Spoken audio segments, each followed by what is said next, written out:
Hey friends, Ash here. Welcome back to Gents.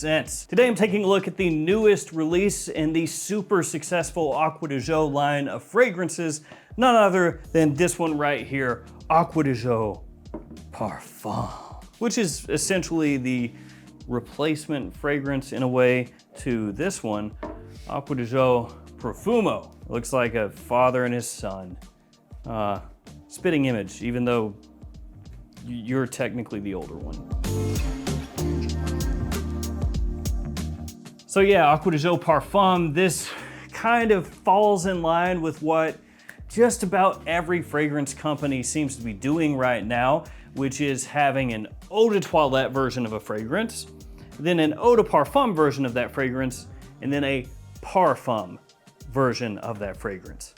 And then apparently also an elixir. Seems like everybody's got whatever elixir as well. So if Acqua di Gio elixir comes out next year, don't be surprised. But yeah, that's the trendy thing right now. EDT, EDP, and then a P, and this is the P. I'll have this one linked in the description, as well as Acqua di Gio Profumo, which as of this video, you can still find online at most discounters. Let's sit you over here for now, buddy. As well, you know the drill, guys. There are some codes that are going to be on the screen now.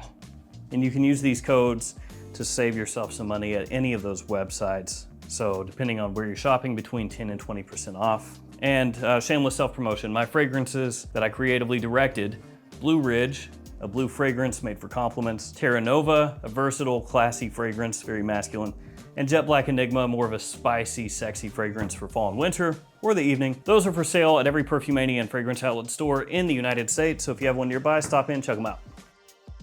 Let's kick things off with the presentation. Threw that a little bit too far that way.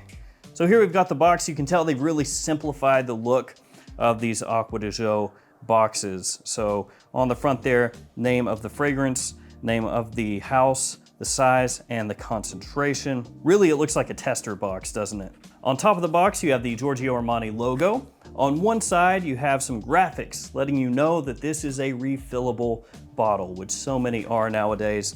On the other side, you have just what looks like a mess of text just slammed together. And essentially, this just says, keep the refill box until final use. Fill with the same fragrance as indicated on the pack.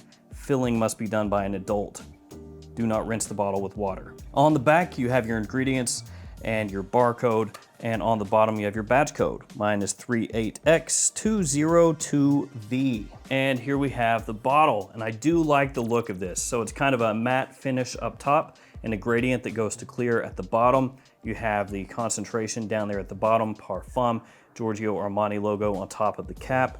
You have a sticker with the batch code on the bottom of the bottle, and then also a GA for Giorgio Armani on top of the atomizer. Now, one thing I do want to say before I go ahead and give this a couple sprays like we always do is that I think there's a little bit of a quality control issue with these bottles, at least when it was first launched. So I could have gone through the hassle of returning this and asking for a new bottle, but I didn't. It does have some issues with leaking from underneath the collar here. And also from time to time, the atomizer will get stuck. Let's give it a couple sprays.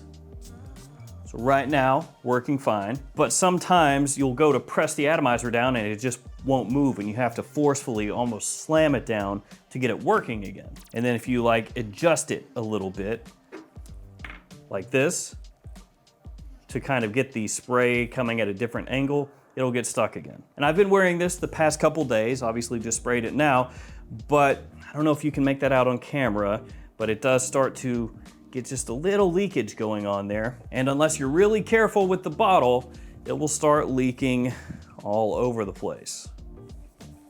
That is an issue.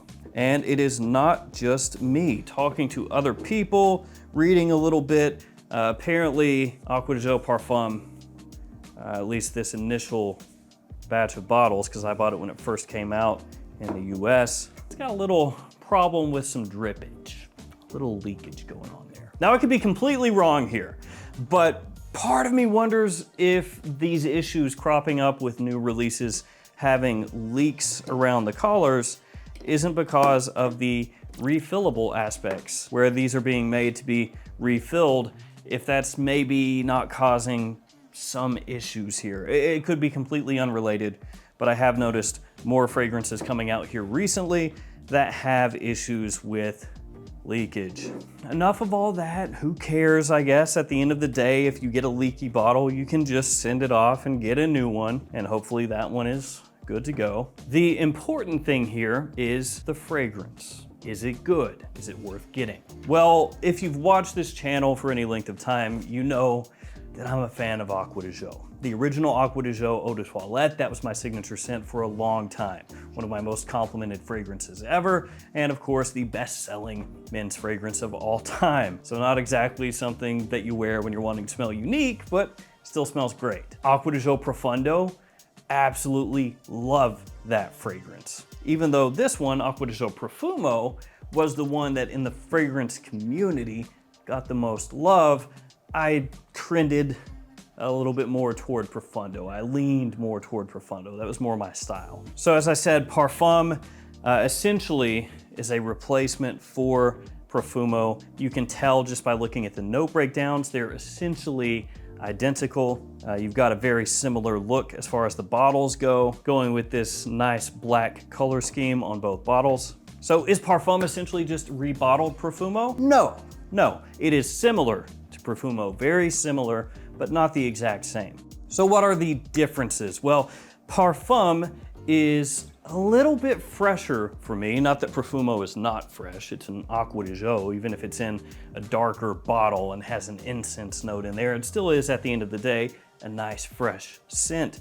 Parfum actually has a little more freshness to it, and it's more in line with what they've done with things like Acqua di Gio Profundo or Acqua di Gio Eau de Parfum, where they're introducing this little bit of a green edge, a green aspect to the Acqua di Gio DNA that's carried over and put into Acqua di Gio Parfum as well. And the incense, which is one of the main things, if not the main thing, that people talk about Acqua di Gio Profumo having, you know, that really sets it apart, that incense note, that's been reined in with Parfum. Now you have olibanum in the base of Acqua di Gio Parfum, so you still get a little bit of that aspect coming through, but Profumo, that's the one that's gonna have more incense between these two. You still get that aromatic, slightly herbal, again, a little green, kind of aquatic freshness with nice fruity pops off the top, citrus in Acqua di Gio Parfum, very similar to what you're going to find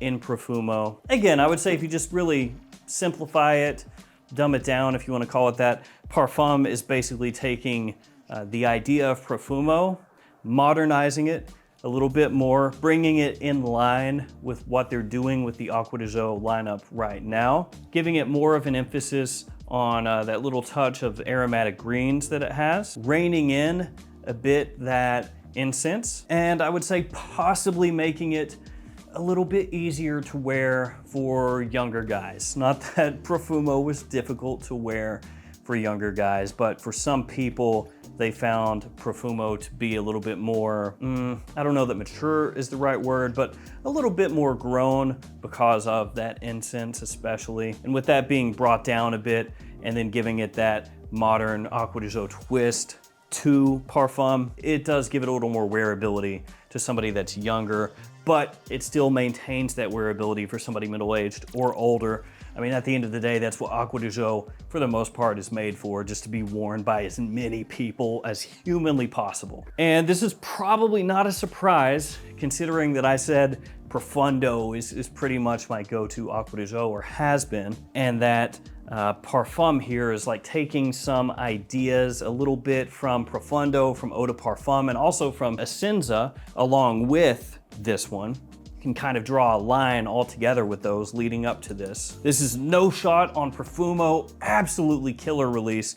It's just Parfum, I think, works better with what they're trying to do right now with the Acqua di Gio line. And you may be worried about performance and say, well, I don't know, man. A lot of fragrances just aren't strong enough for me, and Profumo worked really well. What about Parfum? Well, for me, Parfum is right there with Profumo. It projects just as well. It's got really good staying power, actually. For a fresher kind of fragrance, one that you can easily wear during spring or summer, Acqua di Gio Parfum lasts a long time. Over 8 hours on my skin, easily. That's not even going heavy with the trigger. It lasts just as long as Profumo, not even a little bit longer.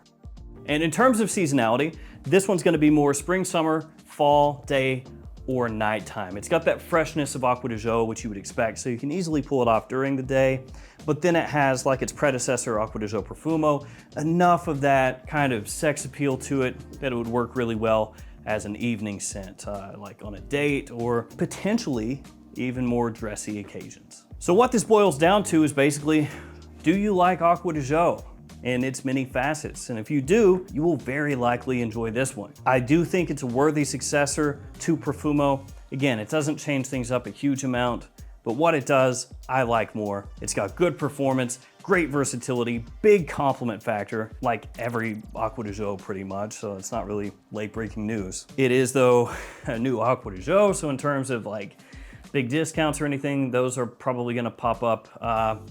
Never. You'll be able to get it for like a little bit off at discounters, but it's an Acqua di Gio. You know what to expect. So there we go, Acqua di Gio Parfum. Really like this release, and I will say I like this more than the Eau de Parfum. I think this is a better overall fragrance than the Eau de Parfum. This one, for me, right up there with Profundo. Kind of like Profundo, this one, Profundo Lights probably. Yeah, I'd say those are probably the ones that I'd go for most right now. So there we go, Acqua di Gio Parfum, love it, really nice release. Not massively different from this, but I think most people didn't want a huge departure from this. So the subtle changes, I think that was the way to go. So there we go, guys. If you smelled this, let me know what you think about it in the comments below. Stay safe out there, see you tomorrow with another fragrance video. See you guys later.